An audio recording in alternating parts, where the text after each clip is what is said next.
Space, the final frontier. Well, okay, not really. All right, take two. Here in the Mitten State, welcome to Code 47, bringing you all things Star Trek, spanning the quadrants, the best thing since the neutral zone.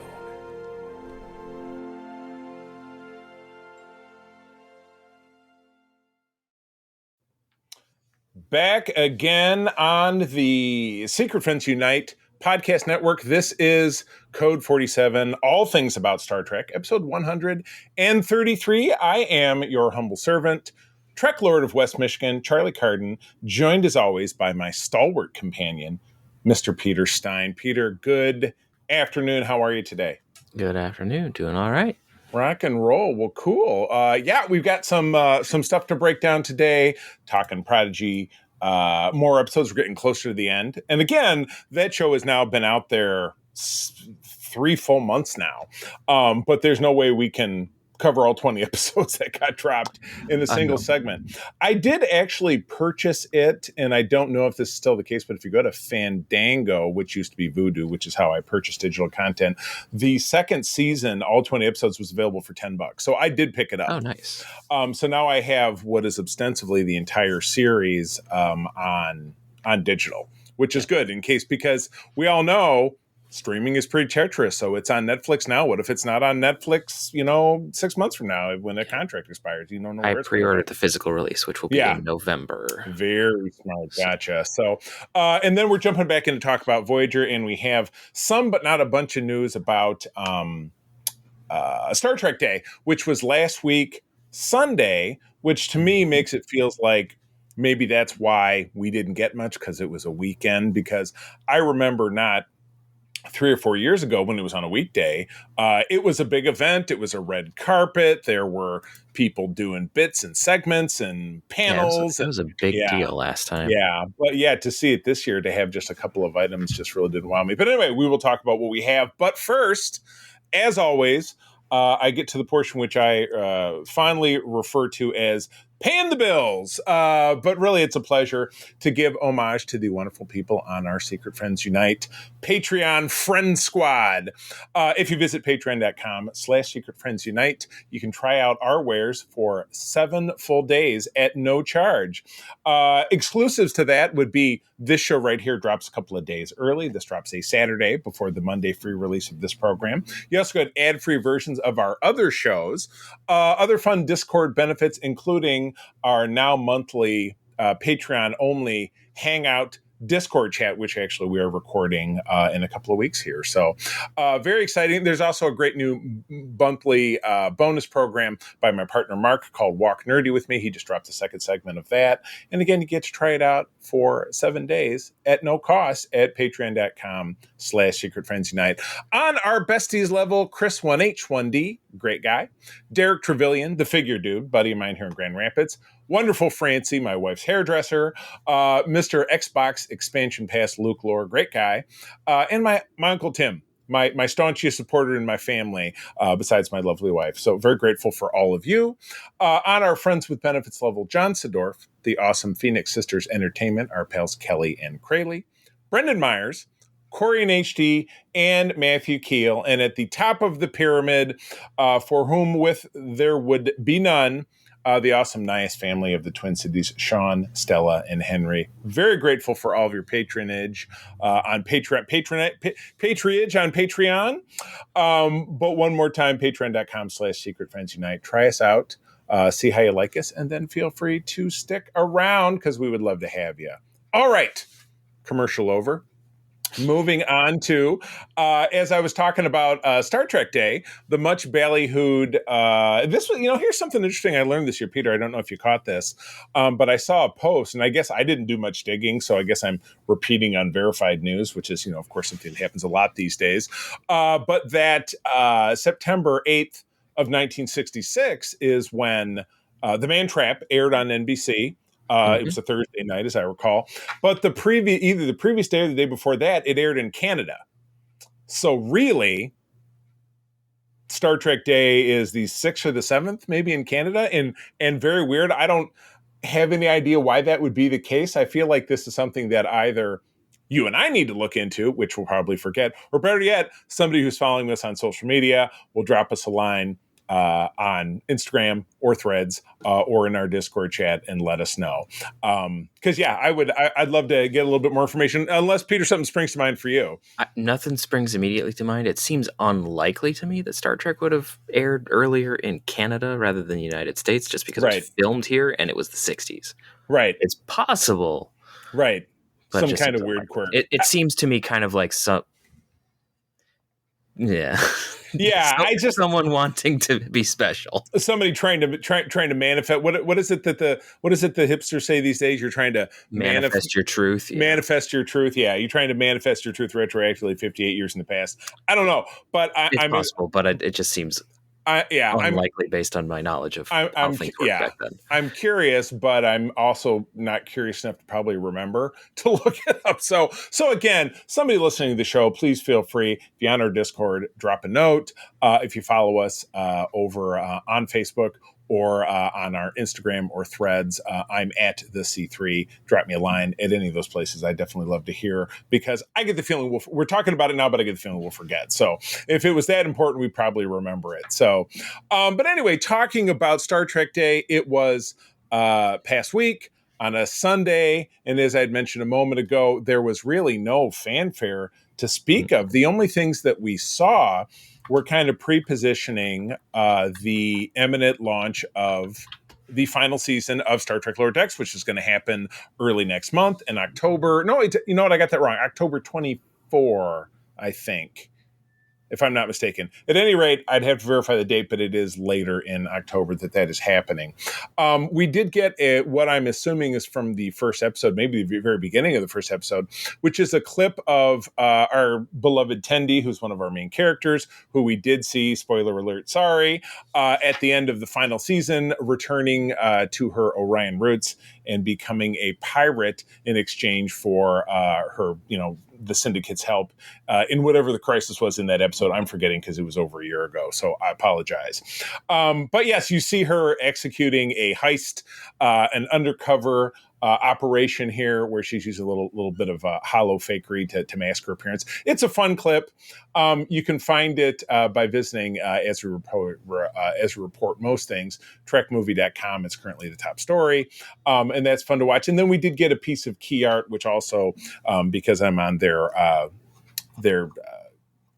what's the list I'm looking for? What's that thing that I get, the screeners that I get? I also get a key. So I got that key piece of art.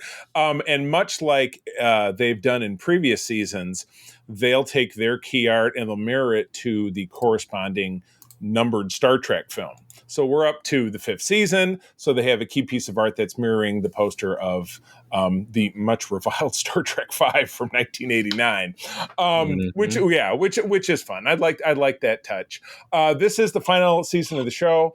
I've got bad news to all the people out there who might think that signing a petition is going to make any difference, because it does not. Now, that did work in the 60s with letter writing campaigns, but Peter, unless I'm very much mistaken, doing a petition at petition.org or putting it on a Facebook post, I don't think anybody really cares. I mean, they get noticed, but they don't necessarily move anything unless there's like massive numbers. Right. Oh, we've got like 1,000 people. Nobody cares. Right. Or 5 or whatever it is. Yeah. So. Even if you got like 10,000 people, you're not gonna move the executives very much. Yeah. And I couldn't speak directly as to why the show is ending. When someone says, "Oh, the show's canceled, bring the show back," you don't simply know that the show is. Sometimes shows end because the creator wants it to end before they run out of ideas. Like for instance,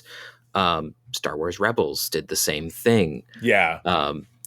Gravity Falls on the Disney Channel did the same thing. It ran for 2 seasons and 2 seasons only on purpose, because that was the story they wanted to tell. And I'm much happier with this show to end rather than getting dragged out for money. And then you end up with something like Once Upon a Time or Castle, where you have they don't know where they're going towards the end of the show. That was Lost. That was the show Lost, which I don't think you I've watched. seen Lost. You have seen it. Okay. The last season was Yeah. It was a trip and a half. And that's a show that got wrapped around the writer's strike, and I think it was in 07 or 08, and just really threw things into disarray. So that's not surprising. But anyway, we don't know for a fact that everybody's contract wrapped up and people were just ready to move on. That kind of thing happens too. So all of the anguish about, oh my God, don't take my show away. Sometimes things just end. As Q said, all good things must come to an end. You're right. Every only 2 of the 12 Star Trek shows have been, 3 have been canceled. The original series, the original animated series, and Enterprise, if I'm not mistaken. The other shows, I believe, just Discovery ended. technically got canceled. Yeah, that's true. That is true, because April and I were on the cruise last year, and Doug Jones was a guest. He had a panel on the same day that he got he even told the story in the panel that he got an urgent note for a Zoom call that was early that morning that they let them know the show was ending. So yeah, I guess more to the point, Star Trek has a better track record of simply ending on their own terms as opposed to being canceled. But yes, it's a balancing act. So it's never fun to see something that you like end, but sometimes they have to, and that does allow them to move on to do other things. Right, exactly. So. It's the same argument that I made with The Acolyte over in the Star Wars world, which, hey, look, I talk about this show a lot over on our Holocron Chronicles show. That show ended because, unfortunately, it wasn't very popular. So it does then release resources to create other things. And in a pantheon like Star Trek, we now have characters that can move on to occupy other programs. You could see, live action Boimler and Mariner show up in, I don't know, if they decide to do something with a Star Trek legacy, we could see those characters. Right, exactly. And yeah, with time travel, they could end up on Strange New Worlds again. You just don't know. Yeah, who knows? Yeah, exactly. So the only other thing that I thought was noteworthy, because I personally signed up for it, is that I've talked in the past, and I've had pictures on my social media. Peter, you've seen it coming over to my house. I've got a beautiful curio cabinet that's lit with the glass backing that I was always very proud that I got it at this company my wife used to work for. Had a warehouse sale, and this was an old display case. I have all of my Eagle Moss ships, and Eagle Moss, a British company that produced smaller Star Trek ship models between 2013 and about 2 years ago, when they unceremoniously went out of business and took $200 of my money with it because I had something on order. But a new company has picked up the torch and is producing new models. They're called Fan Home. I don't know all the intricacies of the connection. They are starting their line with a promise of 20 ships of a similar scale to the quote-unquote regular Eagle Moss line, which is ships between 6 and 9 inches long typically, and a larger line, which they're only 3 or 4 inches bigger, yet they cost $25, $30 more. So not a lot of excitement there. But I did commit to the initial run of the 20 ships because, they're producing ships such as the Titan from Picard Season 3, which is then later the Enterprise G, also from Picard Season 3, the Shrike from that 3rd season, the Stargazer from the 2nd season of that show, and the Enterprise, what did we say, the F? F, which I have technically from Star Trek Online, but made its canon appearance in Picard season for all of about 5 seconds before it got blown up. So yes, I don't know if it got blown up, but it got completely disabled. Yeah, exactly. So so I'm looking forward to that. You can visit their website. So Fan Home, obviously search for Star Trek. There are a series of collector gifts that come with that, which is very similar to Eagle Moss. So I believe there's a dedication plaque for the Titan. There's an exclusive coffee mug and some different stuff. I do love some dedication plaques. I don't have it, but I do like them. I do. I have. Well, you've been to my house. You know the half bath I have on my first floor. I have. It was funny because I live in the house I grew up in. We bought it from my mother several years ago, and she had little shelves hung in that bathroom that I took a dedication plaque for each of the 4 shelves, and they're all Enterprise dedication plaques, and I put my different Enterprises in front of them. Nice. So I need to add the F and the G to these shelves. I got to cram them in there. I am curious to see which ships they go for next, because Eagle Moss did a lot of them. Yeah, I mean, I have the vast majority of what they produce, though. Yeah. I don't have any of them. Yeah, but I do love starships. I'm curious if perhaps they will, because Star Trek Online actually did a run of this for a little bit, where you would be able to create your own ship. So it would be interesting because it's not that hard print wise, to just because you already have the models. Just have a service where it just when they print the ship, it just prints the name different. It'd be Very interesting for folks to have, here's my favorite starship, but it's mine. So like the Grand Petoskey. Exactly. Everyone wants their own custom. Well, not everyone, but a lot of people want their own custom starships because that's fun. Good deal. Have your adventures, and now your ship's on your shelf. Well, go ahead and sign up for that. Naturally, with inflation, the price has risen. Your standard model is, I think, in the $40 range, but whatever. It's once a month. It's a nice collectible, and if you're someone who enjoys models, it'll be something that you always enjoy. So I encourage you to go do that. Peter, we should reach out to these guys, see if we can, cut a deal. Maybe we can get like a code or something and do some business with them. I love that idea. But anyway, we'll move out of that and we'll move into the first segment of our show where we're talking about the next 3 episodes of the second season of Star Trek Prodigy. Peter, if you would be so kind to kick us off. All right. Am I doing both of these at the same time? Yeah, it makes sense. Yeah, it makes sense to me. So you do 15 and 16, and then I'll handle 17. So go for it. All right. So we've got episodes 15 and 16, Ascension, parts 1 and 2. In part 1, just as the Protostar and Voyager crews bring their mission to a close, more or less, a former enemy suddenly resurfaces with surprising new powers. Oh no. In part 2, overwhelmed by Essensia's mysteriously advanced weaponry, the Protostar and Voyager crews take a series of calculated risks that endanger the cadets. That's what kids are there for. Always the trouble. Yeah, absolutely. Oh, good stuff. All right. Well, take us through it. What do you think? It's a great 2-parter. I have my own notes. It's a fantastic 2-parter. There's some fun stuff in there. I think this is the episode where we get a really funny little reference from Chakotay where they're talking about like things might be over, and he looks at Janeway and says it's been a long road. I thought I loved it. I was rolling on the floor with that one. Like, I know that most people don't care for that, but I thought it was great. There was some really good moments with Dahl being 1, following orders, and 2, being accepted into part of another team and working with that team. Right. This not is trying to take control. Yeah, actual nice growth, not him just being a regulation smartass, which is kind of his stock in trade. Yeah, I agree with that. So there was some excellent stuff there. You saw Chakotay take charge with the rest of the gang and taking care of the Protostar and using it to great effect against this time weapon, which the thing that they ended up doing was very similar to the one Deep Space Nine episode where you had the torpedo embedded in the ship. It was I know that it actually reminded me of a different one. You're thinking of the Starship Down, which was in season 4 with Quark has to disable it. Yeah, and actually his guest star in that scene with him was an alien played by James Cromwell, who was there from Cochrane. Yep. I noted that it reminded me of another Voyager episode. I think it was in season 2 called Maneuvers, with a Kazon dagger ship that just jammed into a cargo bay, and then it was a sneak attack. There's a lot of similarities to a bunch of episodes. Yeah. So I really love that deal. Some of my notes from part 1, I did like that the Lurian cadet, which is Morn's race, was Grom. So you just mix the letters up a little bit, and that he gets told to cut out, or she gets told to cut out the chit chat. I didn't even notice that that was a female. They said it like twice, but it's really hard to tell. I mean, it just again, it's the thing of the Lurians are supposed to have hair. Yeah, right. But everyone's like, oh, well, Morn doesn't have hair. Well, maybe this was another one that doesn't have hair because he has a belly full of latinum. They said that explicitly. Yeah, but every time we've seen another of his species and newer stuff, they don't have hair. It's like, okay. I grabbed 2 weird costume anomalies from the first part.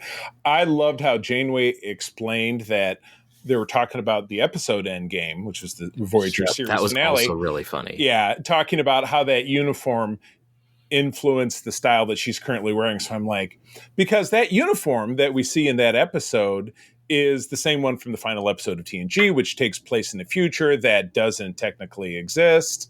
It's an alternate. It's always the alternate alternate reality uniform, but it becomes reality because of that experience, which I think is awesome. But then there was a weird handoff because Janeway gives Chakotay an updated comm badge to put on his old uniform. So it's like he didn't change his uniform, but he changed his comm badge. But the badge has no backing, but it sticks to his chest when he puts it there. So I'm wondering, is the uniform magnetic in some way? Because why did it stick to him? That's the conceit in most Star Trek shows with the comm badge, is that they just kind of attach through some sort of, they're kind of like fancy sealant. Little webs, little spider web, like Spider-Man's fingers. Auto Velcro without the need for the patch. I would almost change the name of the episode to Auto Velcro. So there we go. Yeah, there you go. Auto Velcro patch. All right, what else? Keep talking to me. Another interesting thing is we get a redesigned little one-person fighter, for lack of a better term, which was apparently redesigned by Lieutenant Paris, which also snuck it in funny. There. Yes. So we got another reference there. And these were, in the beginning of the episode, we see the normal Nova Squadron flying those ships and attempting a different kind of starburst. It's not a Colvord starburst because it's just the three of them, but it's a very, very similar maneuver. Right. And it becomes at least when we get into the second part. Yeah, it's a Boothby starburst. Nova. Boothby Nova, yeah. It's like, Boothby gets a maneuver named after him. That's fun. Yeah, they make a real, closer to the end of the part one, they make this real Hail Mary play to blow the ship, blow up this. They face this enemy vessel, which is just like, it's too big. It's too kind big. Of like, it felt to me a lot like, was it the Vengeance from like the JJ films? It felt like the Naradra from the first JJ movie. Yeah, and it's just this massive spiky thing that. And I said it reminded me of a Jem'Hadar fighter flipped on its end. If you look at it, it's because of how it functioned, especially its energy draining weapon coming from the center. It reminded me of two different things. Yeah, it reminded me of the Darkness from Babylon 5. Because they had ships that kind of look like this. Yeah. And then it also reminded me of the Reapers from Mass Effect, which newer Star Trek has been borrowing from heavily. Right. If you listen to me at all about Picard season 1, 2, and 3, there's been some heavy Mass Effect borrowing. And they did. And speaking of borrowing, I did. And again, we're closer to the end of the first episode. That big sequence with all the flying around. I even think some of the VFX and SFX sounded like it came from Clone Wars. It sounded like Republic ships flying around. So, but you know what? It again, nothing wrong with that. The only sound effect nitpick that I have, which shows up more in the third episode out of these, is they keep using the Starship phaser sound for the hand phasers. It's too beefy. Yeah, too beefy. It's too beefy. That's almost a better name for the episode. It's too beefy. Yeah, there we go. Let me change too beefy. Yeah, don't do that. Yeah, it's too beefy. Don't do that. Let me change that. It's too beefy. But the hand phasers have a slightly weaker and higher pitch. And so it's a very, very, very minor nitpick, but because I help with some audio stuff, I'm aware of these things. Absolutely. That's not the hand phaser. I get it. It's like me with the uniform stuff, and I know you're very much the same. I'm very particular about like weird, like the comm badge. And I'm like, I did notice one last bit I had in the first part is they tried a Hail Mary play with blowing up the enemy ship, and it reminded me very much of the Valiant episode of DS9, where there was a huge explosion.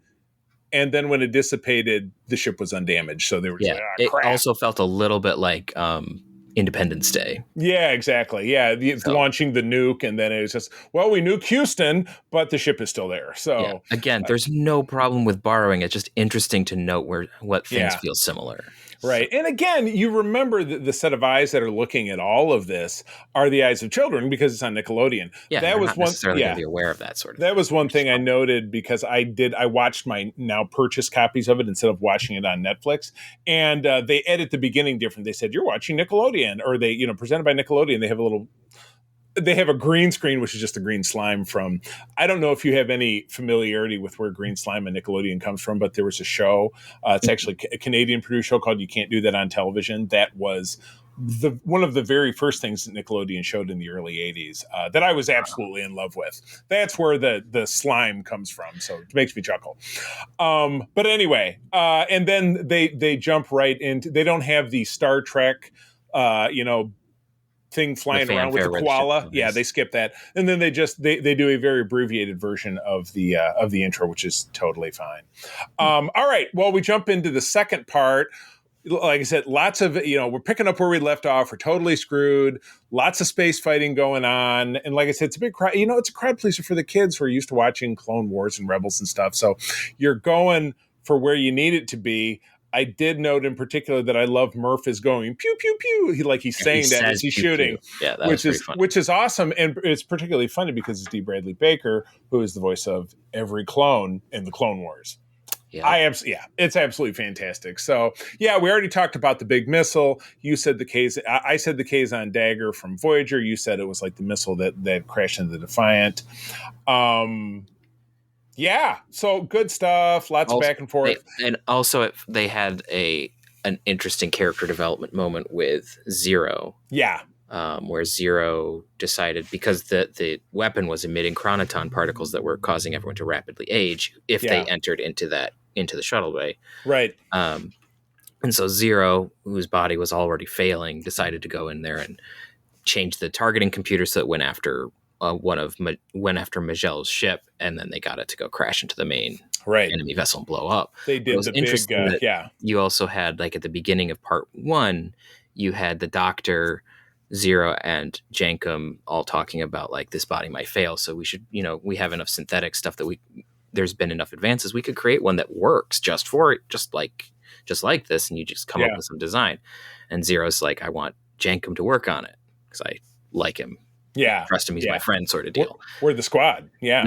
And so in part of part 2, you have Jankum in engineering and on the Protostar using the 3D replicator basically to create a body. And at the end of part 2, we get to see Zero's new body that looks very much like the original. Right. It has extra lights and also has sensation. Right. So it's almost like an exoskeleton. Like I'm looking for a comparison here.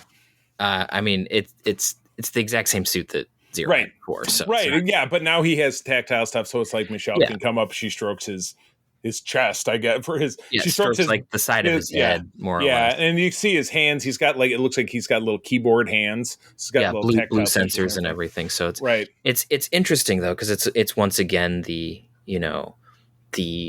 emphasis on the positivity of physical interaction and physical existence, which is something that old Star Trek wouldn't do with non-corporeal life forms, because being an energy-based life form is a higher mode of existence, whereas Prodigy is, interestingly, leaning more on the fact that, being who you are is a good thing. And it's kind of a nice little change there. And it really speaks to the overall message of what Star Trek Intolerance is all about, being who you are, and being who you are cooperatively with other people, not being I'm up here and you're down there, which would, which be a wolf, I'm an energy being that, which is kind of where the non-corporeals tend to lean. Right. Exactly. Yeah, that is a nice change. I didn't think about it in that way. So we do get, so now Jellicoe, Admiral Jellicoe comes in and out of this. Yeah. In the beginning, he was like, we're bringing you guys home because everybody's being reassigned because, you guys totally screwed stuff up. But now at the end of it, because of all this, Jellicoe comes back and says, nope, we're going to send you to Solum because we need the situation diffused and we want you guys to take care of it. So that was kind of a 180 turn you didn't necessarily expect from Starfleet, but it serves the plot line. But we do find out back on Solum that, and I think we've been seeing this whole time, because within the core ship, there's a hologram of Essentia, and she has poor Wesley as her prisoner. She captured him, which the beginning of the third segment, we kind of find out about that. But she has a great kind of metaphorical mustache twirling moment at the end where she goes, Starfleet is entirely unprepared for what comes next. Yes. I thought that was pretty great. So lumping these two together, I think I gave these an 8 and a 10 an 8 out of 10 and a 10 out of 10 because I just thought they rocked it. I didn't think they were pretty darn good. I think part 2 is better than part 1. But again, we've not had real duffer filler episodes. No, everything's been close. Everything's been hovering around like 8, 9, 10. They've been doing good. All right, well let me move on to 17, and we will take this home. So as episode 17 is Brink, as war looms between the Federation and Solum. Oh my gosh, this is just Federation war this, war that. Gwyn proposes to lead the cadets on an undercover mission to gather intelligence and rescue Iltheron. You know what? I always write Dad, so I never write Dad. Iltheron, right? Yes. Okay, very good. So this episode starts with a flashback. Wesley shows up as Essentia and her, minions are trying to build something, and he shows up. The wormhole, and it wasn't working. And he shows up and warns them not to, but then he gets captured. Right off the bat, we get a star date after the cold open, as it were, with a 6200 star date year, which is 2385, which is the framing sequence for the first season of Star Trek Picard, which is the disaster on Mars, which may or may not close out the season. Don't know. Could come back to you. Don't know. But anyway, that really jumped out at me, much like when I talked in our last episode. The star date indicated it was 2384, which is the 20-year mark from when the TNG era started in the first season of Star Trek: The Next Generation. So, we're going back to Solum. She's putting together this kind of Mission Impossible squad, and Janeway gives them that speech. You're like, well, you're going. You're not condoned by Starfleet. If you get caught, you're shit out of luck. We can't help you out. So they go down, and where they materialize, we get a familiar scene of the little farms of spinning temporal weapons and stuff. So there's a lot of bad shit going on down there. I did like they have like kind of some James Bond style equipment going in. So they have this cloaking shield that somebody has to hold a emitter, and it's a lot like this. They're kind of like the Scooby-Doo gang trying to walk through the street, or it feels kind of like Harry Potter / Get Smart when they're doing that. Yes, funny. But they immediately bump into an even younger version of Essentia, who heads up the uprising. So you got to, I tend to forget that the Essentia that we dealt with is from the future because of the. I really need to watch the first season again because of all the timey-wimey stuff. I love time travel. It makes sense to me, but as for most people, they fall into Dow's particular complaint. Yeah, I hate time travel. Exactly. There's every reason to do so, but.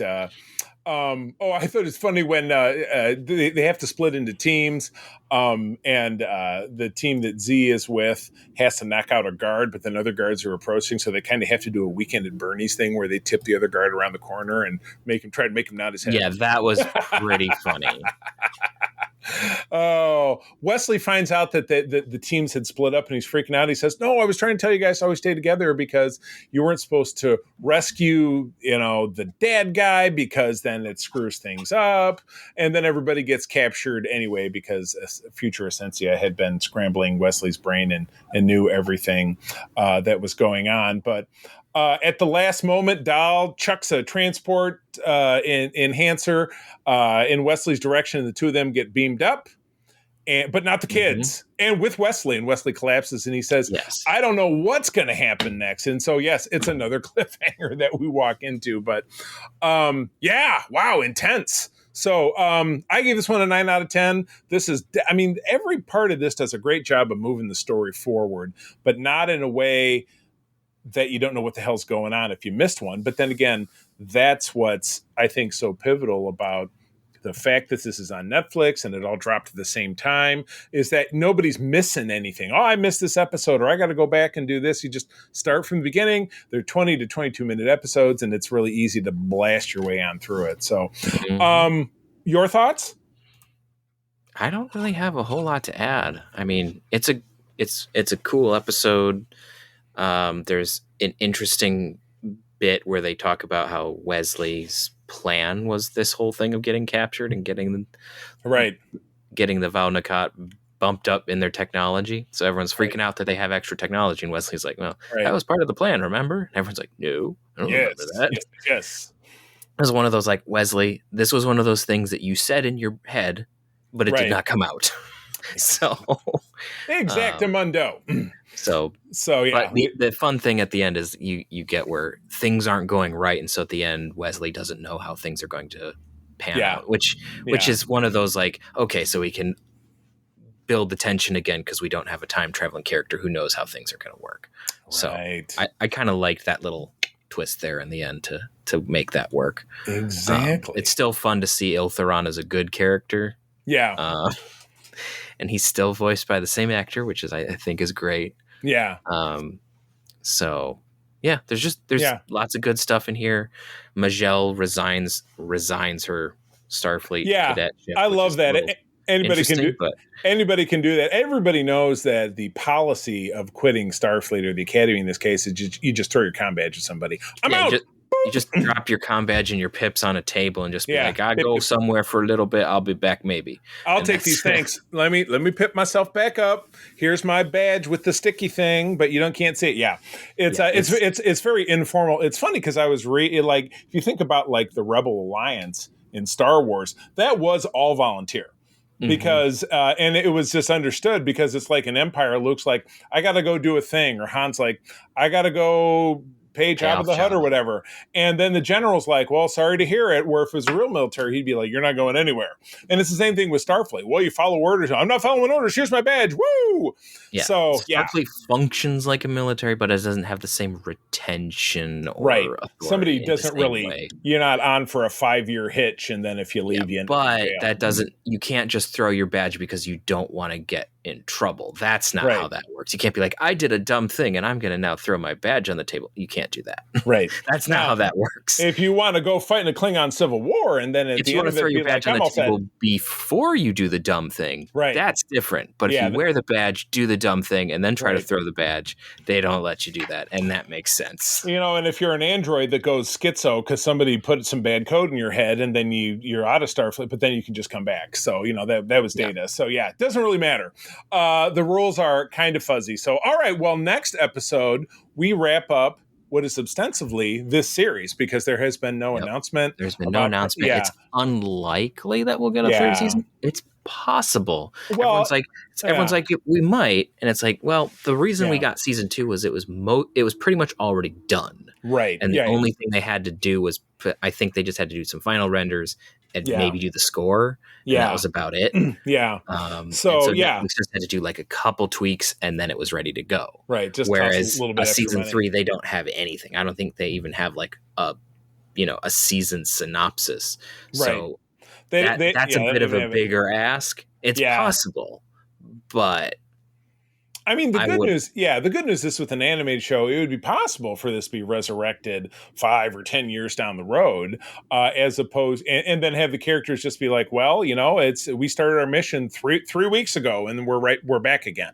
That's possible. But then again, you also have some, burgeoning stars like Ella Purnell, for example, who went on and did Fallout, whose career's on the rise, and maybe this is not something that she'd want to keep doing. So you never know. Yeah.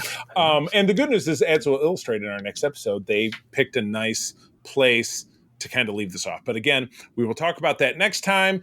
Peter, your rating for episode 17?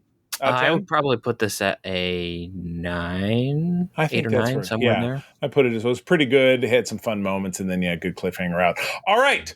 Well, now we're getting into segment 2, where we're talking about Star Trek Voyager. This is part 2 of talking about season 5. We're in the 1998-1999 season, which was actually the final season of DS9. And again, the shows had the beautiful distinction of being absolutely nothing alike, which is great. And because they were separated in geography, they didn't necessarily. Yeah, there wasn't a whole lot of crossover. They didn't impact each other, which allowed, the fandoms to stay separate. Except for this episode. Except for this episode, exactly. Episode 8, I'll kick it off, is called Nothing Human. The director is David Livingston, with a script by Jerry Taylor. This was her last episode. Yeah, series co-creator, and her last episode. I had the notes up early, but I don't know exactly why this was her. I actually didn't see a note as to why. I just saw that this was her last Star Trek episode that she ever wrote. She ended up moving on from it. So, another interesting fun fact: her son, Alexander Enberg, played Vorik, who was the Vulcan engineer on Voyager, who apparently has an exact cousin named Vorin or something, who appeared in that great season 7 TNG episode where he was also a Vulcan engineer who was an ensign. They must be cousins. I guess so. Yeah, so he was Vorik. He was Vorik, and the other guy was Torek. They have to be related. I'm just saying. There's just no way. There's just no way. But yeah, the sidebar. Anyways, this is from December of 1998. A wounded alien is brought aboard from a stranded vessel and attaches itself to B'Elanna Torres. Yikes!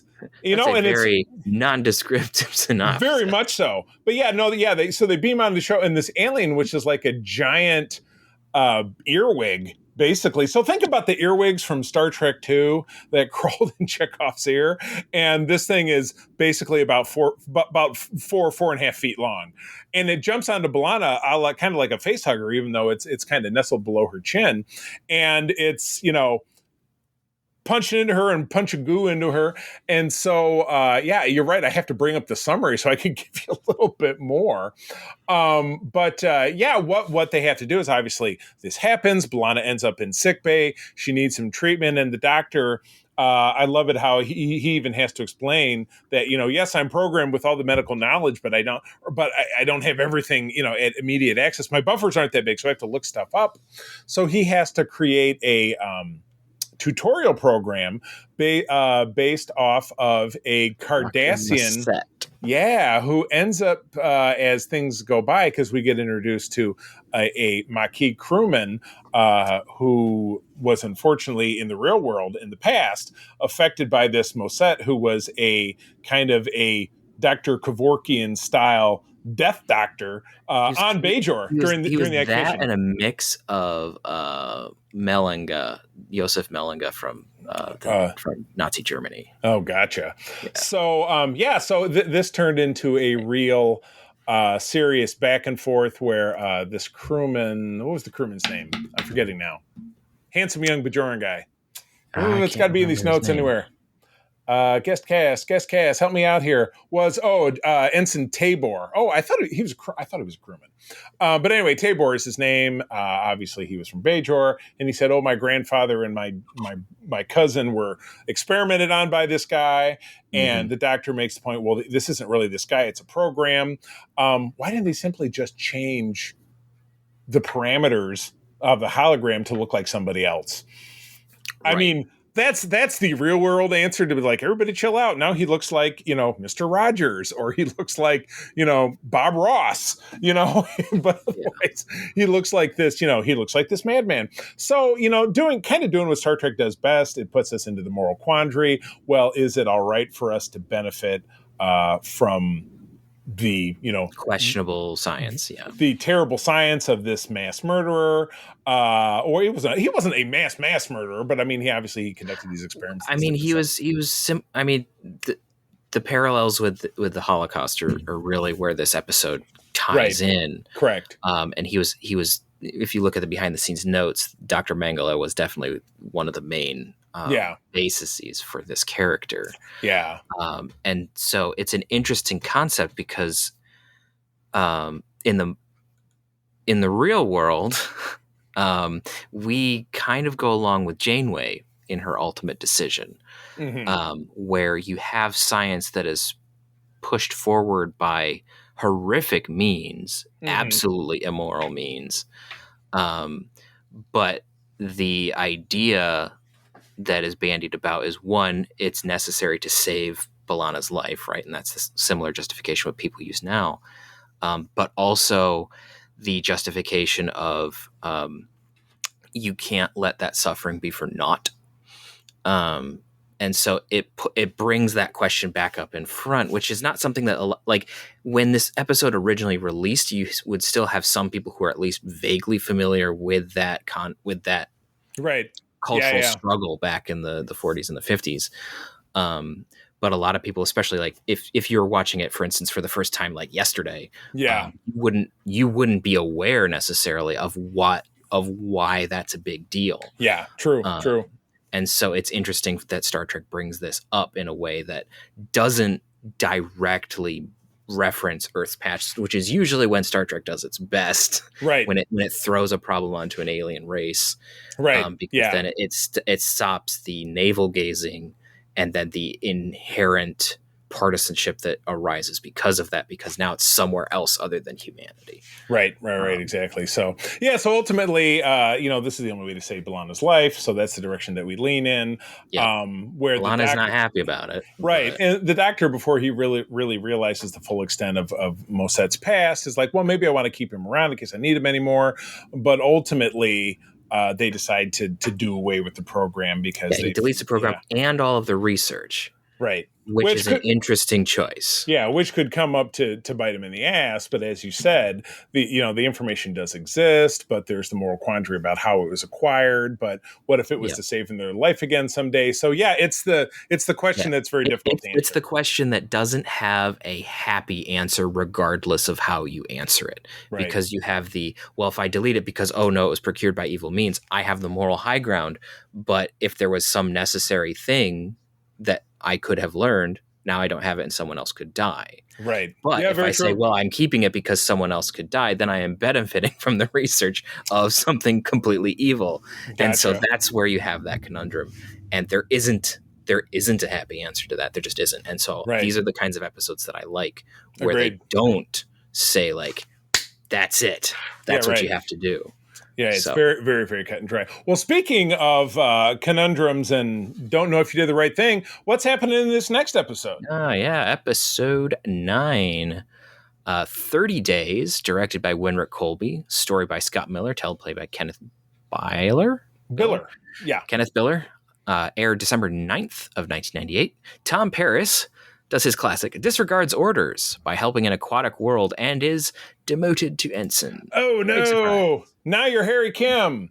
Yeah. The interesting thing is the framing of this episode. Yeah, I thought so too. With Paris in the brig, and then the whole thing is him writing a letter to Admiral Paris explaining all of the crap that led to him doing this. And I think this is this before? No, I think we've seen Admiral Paris once before this. That's a good point. We've seen him once in flashback during it was the season 2 episode where hallucinogenic aliens. He was played by an actor called Warren Munson, if I'm not mistaken. Yeah, but it's not the same. He also does a voiceover in this. In his actual corporeal appearance, which we get next season in the Pathfinder episode, it is a very well-known character actor, the late Richard Hurd, becomes Admiral Paris. Yes, but not in this one. But not in this one. Yeah, so we also get the first and only appearance of the very famous Delaney sisters, the twin sisters, who only appear in the sequence of the Captain Proton program because they're playing the twin sisters of blah, blah, blah, whatever their protagonist or the villainous character. I did read, because it's not really revealed what they do on the ship, but it is revealed in a cutscene that happened that was a reception for the Monian characters, which are the aliens that they encounter, that they're both wearing Science's blue. Yep. And I assume they're both ensigns. Or whatever. Yeah, exactly. So, because they're about the same age as Harry. And Harry goes through this whole thing. Well, I'm in love with this one, but the other one likes me, but I really don't like her. And so Tom's like, why can't you just, you love a hologram, you love a Borg, and now you love the wrong twin. There's no luck for this guy. And what sucks is he's got a beautiful girlfriend back home who, at least in beta canon, he gets back together with when they get home. But in alpha canon, who knows? Because we never see him again after the end of Voyager, or we haven't yet. But I've met Garrett a number of times, and he's a very, very nice guy. So I have my hopes for him. Here's hoping. I was hoping he was going to appear in Prodigy, but he hasn't. Bummer. The whole story is framed around, they bump into this race. Their world is an artificially gravitized ocean with a kind of a barrier keeping it together. And it's, of course, in typical fashion, it's malfunctioning. And Starfleet's like, we've got tech, we can help. And in doing this, what do they discover when they go into the depths of the ocean in the flyer? What do they find? It's been a hot minute since I watched this one, so I don't remember off the top of my head. I'm scrolling through. That's okay. Well, if I'm not mistaken, and again, I watched it last week too, they go down there and they find out that there's a reactor that is that pulled all the surface water from a nearby planet in order to create this. I'm just reading from the summary. In order to create this ocean for unknown reasons, which further exploration reveals oxygen mining reactors using by the current population that are causing water loss. So one of the Monians, who's played by character actor Willie Horton, you've seen him in a bunch of other stuff, conspires with Paris against the orders of the captain, who's like, well, this is a prime directive situation. We should get back on the road. He's like, Captain, I really want to help these people out because they're exploiting this thing and that thing, and I want to do the right thing. She says no. So he gets together with Willie Horton, and they steal the flyer, and they're going to go down there and shoot a missile at it, and Voyager blows up that missile at the last minute, and Paris gets caught. Yep. There's your quickie summmer. Yep. He defies orders. Exactly. For what he thinks are good reasons. Exactly. But Janeway disagrees. But again, sticking to the prime directive. It's interesting how the prime directive gets applied here, because this is not a pre-warp civilization per se. So, right. Yeah, but it's not. I guess it's not cut and dry enough for Janeway to say that, like, hey, I can really see that, you're hurting this person or that person or whatever it is, but it's an artificial environment that they're just like, we can't really do any good helping out here, but they just kind of move on from it. So I don't know. I mean, do you think Janeway was wrong? I mean, if you were her, would you have done it differently? Because it's not like it's like Return of the Archons from the original series, which I watched recently just for a giggle. But it's like in that, it was an unnatural situation that Kirk said, plus his own people were in danger. And so he had to undo it. But that's not what was going on here. Voyager was completely unaffected because they could just be like, which is the case with a lot of stuff in this series. They're like, well, we're just passing by. Yeah. And these Monians didn't ask Voyager to fix the situation per se. No. They just wanted a tweak with like, hey, we want to know what's going on. And they didn't know anything about the artificial reactor thingy that was holding the water all together. So, I don't know. I can understand why she wouldn't want to get involved. Yeah, I think she might be right in the sense that it's kind of up to them to figure out what to do with that, since it affects them directly, and they have to deal with whatever consequences happen from doing that. So in that sense, I think that she's right. I'm not sure about the moral standing of it, but I think that was the right call. And also because she just needed to tell Tom, you can't just do whatever you want. Right. So as a discipline thing, it kind of makes sense. As much as that sort of thing sucks, and we don't like seeing characters being punished for doing what they think is the right thing, right? Or, people being punished for doing the right thing. Right. Sometimes it happens, and sometimes it's just because that's just the law, and that's just what we got to do. Well, and it takes us back in contrast to what we were talking about a moment ago about Starfleet not being the military per se, where in this it's still a hierarchical chain of command. Well, it still functions like a military. Like I said earlier, like you can't just take off the badge after you do something stupid and expect to get out of the consequences. He was wearing the badge and the uniform when he did it. Right. So because he was an acting member of Starfleet and everyone saw that happen as an acting member of Starfleet, you have to take responsibility for it. Right. So that's just what happens here. So he becomes an ensign for the next season and a half. Sorry about the spoiler, but he does eventually get his half pip back, but it's at the end of next season. So something to look forward to. But yeah, I liked it. And again, Tom Paris is always a character I've enjoyed. I like Tom Paris. I think it was definitely. But I think this was like good introspective character stuff for him, which was, I enjoy when they do that. Yes, it's not, linear like people like television nowadays, but it's good for character writing when you're able to take a breath. So agreed. All right, next one's yours. Or was that one mine? I think this next one's yours. Oh, okay, very good. Well, we're not going to do the playback, so if we're wrong, sorry. Yeah. Episode 10 is Counterpoint. Les Landau directing, Michael Taylor doing the writing, from December of 98. While passing through Devore space, I feel like Devore is an alien that we bumped into before, or we've had something that sounded like Devore. That was the problem when Star Trek had been on for for 11 years at this point continuously, is that all the aliens just ended up sounding a whole lot alike. I think this was the first time that we came into contact. Gotcha. But the first and last, I don't feel like we see him again. Voyager is routinely searched for telepaths. So you get a race that is extremely xenophobic, at least against races with telepathy. And I'm trying to remember exactly what their major malfunction is about telepaths. Let's see here. Yes. The main dude is Inspector Kashyyyk, or Kashyyyk, if you prefer. I didn't think he was that hairy, though. He does these routine inspections where, our people know that they're outmatched because these Devore ships are almost twice the size of Voyager. And they travel in packs of 2 or 3. They believed that telepaths were incapable of trust. Right. That you're incapable of trusting them. Right. So as a result, telepathy is illegal, and it's revealed that. And so what Janeway has to do is take our telepathic crew members, which are Tuvok and Vorik, both Vulcans, and then random have a Betazoid. They have a random Betazoid, and then they make mention of Suter, who we know was a Betazoid, who was a Maquis, and he was a murderer, and he ended up dying in the season 3 premiere in order to save the ship.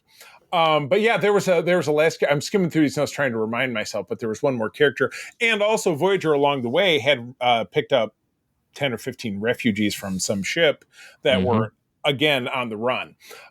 So this kind of turns into a long game episode. They pass the first inspection, they go on their way, and then Kashyyyk shows up again on his own. And he said, "Oh, I've left the military and I'm on the run, and I want to help you." And so he joins the crew, and he gets real chummy with Janeway, and he says, "Hey, if you go to blah blah blah coordinates, you can jump through this wormhole, whatever it is." And they get real cozy. Then he's going to beam off, and they have a kiss, and you're like, "Oh, I don't know." And then what happens? It's the old switcheroo, because he shows back up with the bad guys, back in uniform, and he's like, "I fooled you. Show me your telepaths." And when they unbeam the telepaths, it's just cargo containers, because Janeway didn't trust them all along, and they already sent the telepaths on their way, but then also managed to stow our people, the other 4 crew members, somewhere else. Probably back in the transporter buffer where they were hiding most in a different corner. Yes, they put them on like a flash drive on a thumbstick. Yeah, they Scottied them. They Genolaned them. Yeah, they stuck them in a flash drive somewhere, and they were fine. So, it was. Janeway really pulled it out, because she. Who knows? Did she really have feelings for this guy? Was the whole thing a big fake out? I don't know. I'm not sure. It almost feels like this was one of those moments where, because there was talk when Voyager was first coming out that Janeway was going to be the female Kirk. Right. And so in that sense, this could be one of those moments where that kind of came to be, because Kirk often used his charm and what have you to try to get what he wanted from members of the opposite sex. Right. And so this is Janeway doing the same thing, which I find interesting, because if she's not using, if she doesn't actually have feelings for him, and she's just like, okay, this is what I have to do to try to make sure that my people survive. That's a very classic Kirk move, and also very, very shrewd. You're right. Yeah. So. No, she's sharp. There's a reason why she is, without a doubt, a lot of people's, favorite captain in the modern era, for different reasons. Because if you look at her, Sisko, and Picard, they are all great in ways, to me, that are all completely independent. What I mean? They're all very different. Yeah, and they all bring something, very different to the table. So, so I like this. You're right. This was Janeway's cunning and playing a bit of a long game and outsmarting an alien who clearly thought he was very crafty. So, definitely. Yeah. It's definitely a funny moment where it's like, haha, I have you. No, you don't. No, you don't. Yeah, exactly. Surprise, you do not. All right. Well, cool. All right, we'll take us on to episode 11. All right, episode 11 is Latent Image, directed by Mike Vihar, story by Eileen Connors, Brandon Braga, and Joe Menosky, teleplay by Joe Menosky, aired January 20th, first one of 1999. Ooh, 1999! The Doctor finds out that some of his memories have been blocked, specifically regarding the death of a crew member. Right, yeah, he finds out. It's so funny because he's playing with his stupid holo camera, which is about the size of like a hardcover book, I guess, or maybe even a little bit bigger. And it's weird because today we take pictures on our phones and they're very sophisticated. But don't forget that we have World War III, and obviously technology is reduced to the Stone Age, so we have to start all over again. Well, we also have the Romulan War and all these other things that could have reduced technology. That's very true. So, but obviously, the most reasonable explanation is this was 1999, and the producer of the show thought something like that looked futuristic, which of course it does. Also, we have to take into account that it is a holographic camera, meaning that it is taking all sorts of different measurements that a normal camera doesn't do. Exactly, which is what he's working on. He's using it as a medical device, so he's doing like headshots of people in the surgical bay and sick bay. And in doing this, he finds out that Ensign Kim has a weird weird injury and a surgery that the doctor performed because he can tell it's a technique he developed. And so this all starts to unravel as he's trying to track who, he finds memory of a woman, of an ensign that he can't remember, Ensign Chital. And as this goes back, we find out that it's Janeway that deleted his memories. And when it finally comes down to it, and a lot of this episode is told in flashback. We get to meet Ensign Chital. We jump backward to the very tail end of season 3 because they give a star date. So this is like between worst case scenario and Scorpion Part 1. So it is like literally, this would be the penultimate episode of season 3. So no 7 of 9, but there's also should be Kess, and there's no Kess because obviously Jennifer Lane wasn't. I don't think she was on speaking terms with the Star Trek people at this point because it was not a great ending to her time on the show. But they do manage to, at least for continuity's sake, they give Paris his pip back, but they don't change his hairstyle. So it's like something. Oh, they also screw up Tuvok's rank because he was only a lieutenant at that point. He got his promotion at the beginning of season 4. So nitpicking away. There's always something that gets missed, which is and you also have to remember that it's a recollection. Think about your own memories. There's always going to be something you miss. Even though he's a computer program, there's always going to be something that's a little bit awry. But he found out that because Chital and Harry and the Doctor were all on a mission together. A random alien attacks. He shoots all 3 of them. Both Harry and Chital are horribly injured. They both beam back to the ship, and the Doctor finds himself in a spot where he can only save one of the 2 of them. Now, of course, if Kess was there, she probably could have helped, but maybe she was on vacation. I have no idea. So obviously he saves Harry because Harry's a member of the cast, but it's interesting how he brings up and he says, when the Doctor's having this feedback loop, he's like, did I save him because he's my friend? And I didn't really know Chital that well, but how could I do that? Because I'm a doctor and blah, blah, blah. And he's stroking out. So the decision is made to delete that entire memory engram sequence. But Harry also, and everyone is then sworn to secrecy. So Harry, obviously, when he wakes up, they're like, this happened with the Doctor, and you're going to have to, it's one of those Omega directive things that like, you're never going to be able to talk about it. But so I liked the way that this went because at the end of it, they realized that the Doctor is just going to have to, like any person is, they're going to have to deal with it. Yeah, they're going to have to therapize him, and he's going to have to deal with it. So you get this great sequence where the Doctor's on the holodeck, and all of our regular cast characters are taking turns sitting with him and talking about his feelings and talking things through. And it's not like a sitcom where at the end of it it's like, and now I'm just fine. At the end of it, it ends with him still sitting pensively on the holodeck as Janeway walks out. Janeway's napping, and she's like, we're going to get through this and blah blah. It reminds me of the end of the TNG episode A Mind's Eye with Geordi, and he's brainwashed by the Romulans, and he's talking to Troy, and he's like, but I remember everything, and I remember, we had this, I was with this girl, and we were at this Andorian waiter, and he didn't get our drinks right or something, and she's like, I know you don't believe that these are false memories, but they are, but we're going to work through it. It's going to take time. And that was a very satisfactory, like I said, non-sitcom-y kind of answer, because I don't know if, I grew up in the 80s, which was the heyday of sitcoms. Every sitcom, at the end of it, Punky Brewster or The Facts of Life, there was always like and now everything's fine again, even if it was something terrible, like there was a child being molested or something, which happened on an episode of Different Strokes. At the end of it, it was okay. Where life doesn't work like that. Problems go on and you have to resolve them over time. So I thought that was really well done. So I would definitely say this was, of the batch, this was definitely a top contender without a doubt. Yeah, I think this is another good one. It's interesting that the two of the really, really good episodes so far, I mean, the previous one with Tom Paris is also good. Yeah. But this one's interesting because it's another doctor episode where he has to struggle with something kind of a medical ethics sort of question. Right. This one is the, did I save someone because I know them?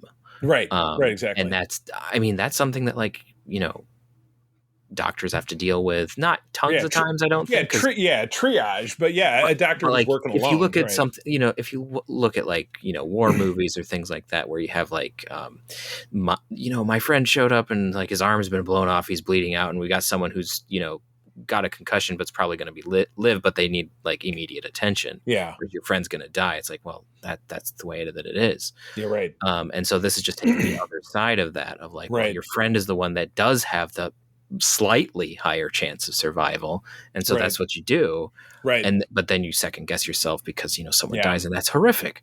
So it's just interesting how we get yet another doctor episode that has to do with medical ethics, and then his and then the consequences of that, pretty shortly after another one.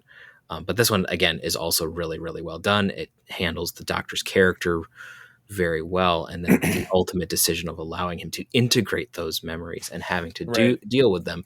It's interesting that 7 of 9 is the one who kind of argues for that, because right, where she's just in the nascent portion of discovering her own humanity, right? And then she draws those parallels right back to Janeway when debating the ethics of this, with some of the best ethical conversations in this show definitely happen with Jerry Ryan as part of the cast, interacting with Kate Mulgrew, which is interesting because famously those two actresses really clash, and a lot of people really clash because they were very resentful for Jerry coming on board the show because she was added as kind of the sex kitten, but really ended up being such a wonderful character. But the character was really well written, but it's just interesting how it doesn't quite boil down to the fact that Janeway wants a functioning doctor because they need one, right? And 7 of 9 argues that he's a person, and you need to allow that to be a thing, right? Whereas Janeway unconsciously, I think, falls back on he's a computer program, and I can just reset him if he breaks. And it's just an interesting moment where you have this character, this person is not. They have this switch that isn't quite a human thing that allows me to take advantage of them. And the argument is you really shouldn't do that. You might think it's good for them, but it really isn't. And we see how even removing those memories does leave holes, does leave broken parts in the doctor as a person. And hilariously, it ties back to Star Trek V. Where you sometimes need that darkness, you sometimes need that pain. I don't want my pain taken away. I need my pain. Yeah, you sometimes that pain is necessary to help you grow as a person. Trust me, as someone who's gone through some really rough times in my life, and I mean, you know a little bit about my backstory, but trust me, you don't want to know the rest of it. All of that has, I think, made me the person I am today, and got me ready to and prepared to be a good dude and to lead a good life. But you can't pick and choose wiping out unpleasant experiences and think that because if you don't learn anything from what you do, then you don't grow. We learn from our mistakes. We learn from our bad experiences, and as horrific as they are, as much as they should not have happened, they did. And so you gotta deal with it. You gotta learn from it. And they do make us better people, ultimately. Correct. As much as that sucks. It's just the way that it is. Oh, I totally agree. All right. Well, let's move right along. The Bride of Chaotica. Is this I me? love This is episode. me. This is me. This is good stuff. Alan Craker, who is getting into kind of his glory, directing Voyager, directing DS9, and he's a director who's spoken very fondly of by Robbie and Garrett on the Delta Flyers podcast. They absolutely love him. Story by Brian Fuller, teleplay again by Brian Fuller and Michael Taylor. So you've got so representing the best of the writing team writing this one. Again from January of 1999, Paris's latest Adventures of Captain Proton holodeck program takes an unexpected turn. And yeah, this is good. So yeah, we get most of the episode told within the Captain Proton program because they run into your very run of the mill. We ran into I think it was a space sandbar in this case. They got stuck in a fold of subspace and they couldn't get out, which that happened in that episode of TNG, I think The Loss with Troy, where she temporarily lost her powers because they were stuck in a two-dimensional wave or something. Two-dimensional alien eddy where they're getting dragged along by two-dimensional beings. Yeah, so this is very similar, but they were stuck. And then the aliens who are part and parcel of this manifest themselves on the holodeck as like a couple of they look like FBI agents, and they've got to work through actually connecting with Dr. Chaotica, who's the villain in the program, by getting him to help them out in order to put the thing on the other thing in order to help Voyager get out. So it does necessitate Janeway taking part in this program, which of course she finds ridiculous, but she's Arachnia, Queen of the Spider Women. I actually pulled April in to watch this episode with me because she's such a huge Janeway fan. And I'm like, you're going to want to sit in on this one because this was hilariously one of the episodes that actually got me to start watching Voyager regularly. Yeah. Because I had seen like one or two episodes before. And I mean, this was well after Voyager was off the air, but I went to a Star Trek watch party in college. And this was one of the episodes that we watched. Yeah. And it was one of those this is legitimately hysterical. If the writing is like this, then I want to watch this show. And I know that this is a completely just random episode that does really dumb things that are just ridiculous. But it's a good one. It is, and it's a very much low stakes. It's kind of a one and done kind of episode where we just get to have some fun. It does end with Chaotica doing his I know, and Chaotica will return. He's a great villain because he's the typical widow's peak with the goatee and the weird skin tight helmet thing. His henchman is a character actor who I remember from there was a 1982 version of the DC Comics character Swamp Thing, which actually starred Adrian Bourbeau, who was a heartthrob in the 70s. And he was a main, because he has that look of a henchman heavy kind of guy. And I looked that actor up and he's since passed away, but I just he's from Swamp Thing. I remember now.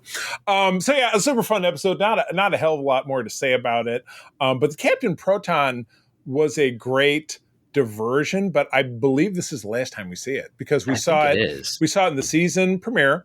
We saw it in 30 days because we had the framing sequence with the Delaney sisters, and then we get this, and I think that's it. And maybe they kind of broomed it before it overstayed its welcome because we get Fairhaven next, the little Irish seaside village that's a big part of next season, and that also seems like they did it 3 times and they get rid of it because let's face it, they didn't. Even the Dixon Hill programs, we got maybe 3 or 4 times total. And that's enough because you don't want to have it's not we're Q's back this season, so we're doing another one of those. So I think if you would have a holodeck program that would be ongoing to the point that you would see it several times every season, I think it'd get very stale. So I think you got to, just like reading a book. Once you read a book, most people don't, I'm going to start reading this book again. It's just, you cycle through it and you move on. So this was a good way to wrap up Captain Proton because it was fun, but again, it was kind of easy listening, kind of some of the greatest hits. I thought it was a good way to wrap it up. Myself. Yeah. It's a good episode though. It's just fun. Most def. All right, well, take us home with episode 13. I liked this one very much. Episode 13, Gravity. directed by Terry Wendell, story by Jimmy Diggs, Brian Fuller, and Nick Sagan, teleplay by Nick Sagan and Brian Fuller, aired February 3rd of 1999. Tuvok and Paris crash on a planet stuck in a pocket of subspace where they meet a female named Nos. If I'm not very much mistaken, and I'll click on this link to verify, I do believe that Nick Sagan is the son or some other kind of relation of Carl Sagan, the famous Carl Sagan is his father. Yep. I knew it was something like that. So, and we do get, I opened the link, we do get a great appearance by an older actor named Joseph Ruskin, who was Galt, the original bad guy from the Gamesters of Triskelion in the original series. 20 quatloos for the newcomer. In a framing sequence where we see Tuvok. I did the math on this. Tuvok was born in 2264, which was just prior to the beginning of the original series. If you figured in these flashback appearances, he was maybe 15. That would have been taking place during the TOS films, the early portion of it, because we do know that in 2293, he was an ensign serving on the Excelsior under the command of Sulu. So there's a little insider knowledge for you. So guest star in this episode is actress Lori Petty, who in the 90s was very, very famous for being in Point Break, for being in a little indie Australian film called Tank Girl. I don't know if you've ever heard of it, but it was a cult classic back in the day. And more recently has starred in Orange is the New Black on Netflix, which was a great show about a woman's prison. Somewhat satirical take on a woman's prison, if you can imagine. But she was Also with Kate Mulgrew, you're absolutely right. Put them back together, even though they don't really share any scenes in this episode. Yeah, they're not in this. This was really in this episode. Most of the Voyager crew is not. This was an absolutely because they're gone for 2 months, but in Voyager time it was 2 days, or longer than that. So absolutely great. Tuvok is one of my favorite Voyager characters because he's our first pure-blooded Vulcan that we get. He's very by the book. The framing sequence from his youth is he's talking about as a teenager, he's not yet mastered his emotional control. He's in love with this girl at his school, but she doesn't return his affections, and he's having a blowout over it. So his parents essentially send him to a Vulcan shrink, as it were, to kind of get him to get his shit together. And and at the end of it, because we do see at the end of the framing sequence, he does as a teenager, he manages to get it under wraps. But this episode, over this 2-month period, where it's Paris and Tuvok, and then of course they happen to have the Doctor along. Tuvok develops a very close relationship with this Nos. She's very affectionate towards him. He can't return her feelings. She doesn't really get it. Even Paris is like, dude, she's into you. We may die here. Why don't you just hook up with her? And he's like, I'm not going to do that. I'm a Vulcan. We don't do that. He says, what's his line? He says, I appreciate your concern, but I'm not currently experiencing Panfar. And I was like, that's just snotty. Come on, bro. But he's right. Yeah. I mean, it's not the Vulcan way, which of course has totally gotten thrown out the window in Strange New Worlds with Spock. Talk about that in the context of Voyager. Yeah, exactly correct. But again, Spock is also part human. And Tuvok is 100% dyed in the wool super Vulcan. But, eventually, obviously, like any episode, they get rescued. Nos comes with them, and they're going to send her on her way.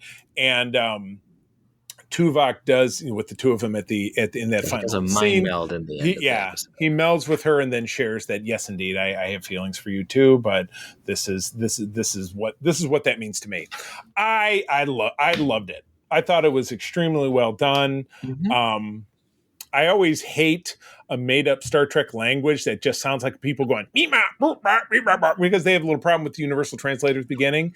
So Nos's language is particularly grating to the ears, but eventually, obviously, it gets resolved. I love it how Paris and Tuvok, they have to retune their comm badges for the UT to lock on her language, but the Doctor gets it right away because he's a computer. So and he's because of his mobile emitter is even more advanced, and that's why he's able to be there. Yeah, this is also one of those fun episodes where the jumpsuit suddenly can separate and do all these interesting things. It not only does that, but it also unzips the turtleneck. Yeah, the turtleneck, so the underlayer zips down the front. And one thing that I particularly love, and again, Peter and I are big time customers, I love, and you see several times this season, and even in this block of episodes, the short sleeved undershirt that has the ribbing down the middle up to the neck.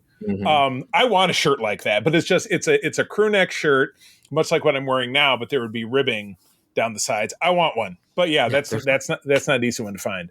But yeah, I do love how the jumpsuit becomes a jacket and the rear zipping mock turtleneck becomes a front zipping model mock turtleneck, much like what they have over on DS9. But there's no seam. So yeah, but you know what? It's the future. It's future technology. I just thought it was. I just think it's hilarious that when that happens. I do. So. It always makes me chuckle because, again, as the audience, you're not supposed to notice or care. But this is Star Trek. Everybody notices and everybody cares. Everybody pays attention to the details. Yeah, that is the danger when you make a Star Trek anything. Is everyone pays attention to the details. But yeah, this one really nailed it for me. I was glad to see Tuvok. And especially in the context of what happened in his youth, the fact that he does balance the internal struggle, but he's able to express it. But he doesn't, like have a guy-to-guy moment with Paris because he doesn't see Paris as an equal. He's not a Vulcan. He's not a Vulcan. He's not he's not a someone who he would share that with, because Vulcans are very we don't talk about our feelings. If we ever really need somebody, we get that from a family member. We don't go to outsiders. We don't go to someone who's not a Vulcan. So I love seeing Tuvok sticking to his guns and sticking to his Vulcanness. Tim Russ, Peter and I have talked about this, is actually somebody that he and I are hoping to interview at some point in the future, because we did make connections with him. We've just not set up time to do that. But again, plug for the Patreon. Anytime we do one of our Secret Friends Unite Spotlight, that does typically show up on our Patreon first. So I would say probably within the next 3 to 6 months, I get the feeling that Peter and I will be sitting down to talk with very experienced and an awesome dude, Tim Russ, about his Star Trek experience and all that good stuff. So, but with that is the end of talking about these episodes. So, Peter, let's have a favorite and a least favorite out of this group. I want to go with Bride of Chaotica, but I won't because it's such a bottle episode. Right. I'm going to go with Nothing Human, because I like a lot of the moral conundrum that goes on there. Star Trek's best. Yeah, absolutely. It's one of the best. I mean, Jerry Taylor's a fantastic writer. So it's a really, really good episode. Really, really well done. So right. Agreed. All right. And a worst? It gets tough because everybody's got kind of an emotional journey in every one of these episodes. Yeah, the thing is, there's a lot of good stuff in all of them. So, if I had to pick one, it might be 30 Days. Just if I had to, forced to pick one, that's probably the one I would pick. Right. I agree. Just because in a lot of ways it's kind of they could have just left he could have left it alone altogether and it would have been no issue at all. I think I'm balancing when it comes to where I'll do it in reverse. When it comes to my least favorite, I would either pick 30 Days for that reason, or I might pick Counterpoint. That's kind of where I was waffling. Even though it's great to see Janeway kind of Kirk a moment where she's got a big plan, I feel like the motivation of these Devore aliens is kind of stupid. Like, oh, we don't like telepaths. It's just regular racism, I guess. So I guess it's not really that stupid. I mean, racism is stupid. So it kind of, Yeah, but you look at how we struggle with it, here on planet Earth, and particularly in this country. But without a doubt, as I was discussing, Gravity is probably my favorite. I love to see the depth of the Tuvok character. One of the core races of all of Star Trek, obviously the Vulcans, and then having the perspective of seeing that he's dedicated to Vulcan principles, but he still has a soft side, and it's nice to see it, even if he expresses it in a very unique way. So well, good. All right, well, next episode we will get into the third of fourth blocks of season 5, but with that, and the last bit of PRODIGY. Exactly. Yeah. So tune in next time. As always, the mailbag is open to you, secretfriendsunite@gmail.com. Drop us some thoughts about this episode. Drop us some thoughts about anything at all, not only related to Star Trek, but anything you're enjoying in geek fandom. And we may feature your comments on an upcoming episode of any one of our shows. Of course, we talk Star Trek here, but I also talk to my partner, Mark, about Star Wars. Peter's a frequent guest. Mark and Todd talk about video games on co-op mode, and Todd and I talk every week for the past decade. We're now celebrating 10 years this month that we've been doing Secret Friends Unite. And we're almost about to hit episode 500, which is absolutely incredible. But at any rate, plug. That is the end of the episode. Peter, where do people find you out there? You can find me around the interwebs at Petrus Aquinas. Generally not terribly active, but you can find me on the Discord for both Secret Friends Unite, Grand Petoskey, and Trekkers of Michigan. You can find me there. Otherwise, you can find me on ELH's Twitch and YouTube channel, where I am playing a Cardassian science officer in a Star Trek Adventures game.